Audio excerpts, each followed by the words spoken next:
हिंसा की आवश्यकता उस पर करती है जिससे हमें डर लगे, जिसका हमें डर लगे।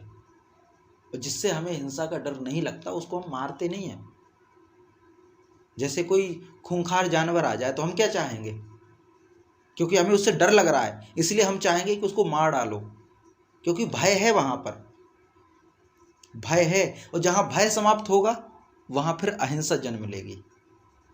अहिंसा भय के बाद की स्थिति है। जब आप भय मुक्त हो जाएं तब अहिंसा जन्म लेती है। घर में सांप निकल आए तो हम उसको मार डालते, क्यों? क्योंकि हमें डर है कहीं ये हमें काट ना ले। और जब हमें निर्भय हो जाएं कि नहीं ये मुझे नहीं काटेगा, क्यों? क्योंकि इसमें विष नहीं रहता, तो फिर हम उसको मारेंगे नहीं, उसको हम फिर छोड़ देंगे। फिर हमारे अंदर से अहिंसा जागृत होगी। अहिंसा के पहले भय रहता है, भय पहले रहता है। तो आजकल ये लोग कहते हैं ना कि जो अहिंसा की बात क्यों करते हैं, अहिंसा हमें कायर बनाती। कायरता का नहीं है गुण, कायरता का गुण तो हिंसा है, कायरता का गुण हिंसा है। अहिंसा तो निर्भयता का गुण है, वीरत्व है। आप कैसे अहिंसा को गलत कह सकते हैं? धर्म का प्रथम लक्षण है अहिंसा, धर्म का प्रथम लक्षण है अहिंसा।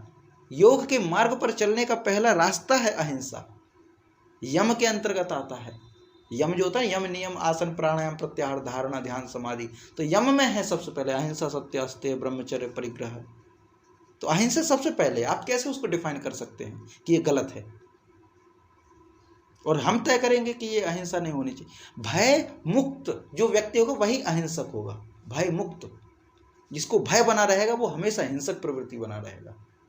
किसी भी चीज का भय, किसी भी चीज का, अगर उसको भय बना रहा है कि मैं भूख से ना मर जाऊं तो खाना के लिए वो हिंसा करेगा। अगर उसको ये भय बना रहेगा कोई सामने वाला मुझे ना मार डाले तो वो कोशिश करेगा कि पहले मैं इसको खत्म कर दूं।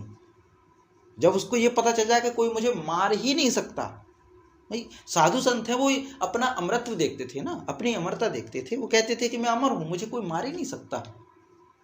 भाई शरीर की मृत्यु हो सकती है, मेरी आत्मा की मृत्यु नहीं होगी। तो वो निर्भय होकर के रहते थे, वो निर्भय होकर रहते थे।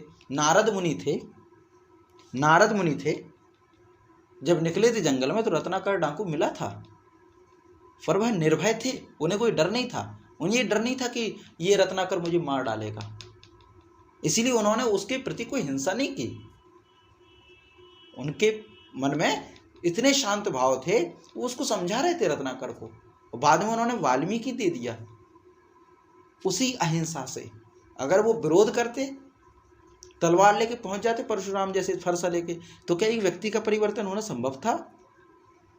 तो ये अहिंसा है।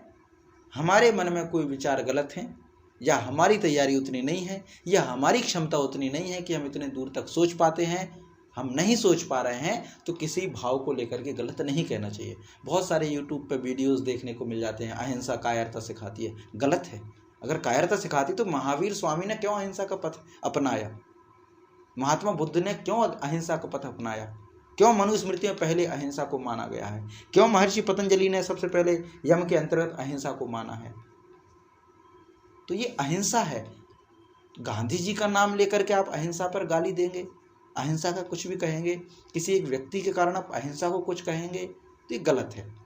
अगर हम किसी को समझ नहीं पा रहे हैं, ज्ञान नहीं पा रहे हैं, तो जानने का प्रयत्न करना चाहिए। और नहीं भी जान पा रहे हैं तो किसी महापुरुष के विषय में कुछ भी कहने से पहले हम ये तो देखना कि हम किस लायक हैं, हम उनकी तुलना में कितने हैं, ये तो जान लें। हो सकता है उनके कोई काम हमें प्रिय ना हो सकता है कि उनका मार्ग हमारा मार्ग अलग हो, उनके कार्य हमारे कार्य अलग हों, पर इसका अर्थ ये तो नहीं हो जाता कि तुम सामने वाले व्यक्ति का आकलन अपने अनुसार करोगे। और तुम्हें अधिकार किसने दे दिया?